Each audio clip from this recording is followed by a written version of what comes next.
இப்போ ஃபாரின்ல வேலை கிடைச்சி நான் போறேன்னு வச்சுக்கோ, நீயும் என் ஒய்ஃபா அங்க வந்து இருக்கணும்னு வச்சுக்கோ, இந்த சர்டிபிகேட்டை காமிச்சாதான் உள்ளேயே விடுவாங்க. ஐயோ, நான் குன்னக்குடியை விட்டு எங்கேயும் போக மாட்டேன்ப்பா. நீங்களும் எங்கேயும் போக கூடாது சொல்லிட்டேன். மயிலு, நான் ஒரு உதாரணத்துக்கு சொன்னேன். நிறைய விஷயத்துக்கு இந்த சர்டிபிகேட் நமக்கு யூஸ் ஆகும். அப்பா சொன்ன மாதிரி நாளைக்கே நம்ம ரிஜிஸ்டர் பண்ணிடலாம். மாமா, ஒரு சந்தேகத்துக்காக கேக்குறேன். இப்போ நம்ம கல்யாண வீடியோ, கல்யாண ஆல்பம், கல்யாண பத்திரிக்கை எல்லாமே நம்ம கிட்ட இருக்குல்ல, அதெல்லாம் நம்பாம அந்த ஒத்த சர்டிபிகேட்டியா நம்ப போறாங்க? எனக்கு புரியல மயிலு. நீ நம்ம கல்யாணத்தை ரிஜிஸ்டர் பண்ண வேணாம்னு சொல்றியா? வேண்டான்னு சொல்லல, ரெஜிஸ்டர் பண்றது அவசியமானு கேக்குறேன்.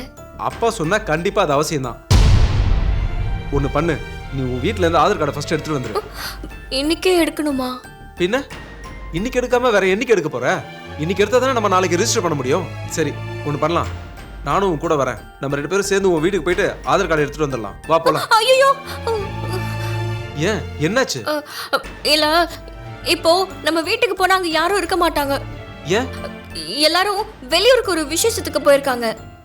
எப்போ வருவாங்க? சாயங்காலம் ஆயிடும். இல்ல ராத்திரி ஆயிடும்.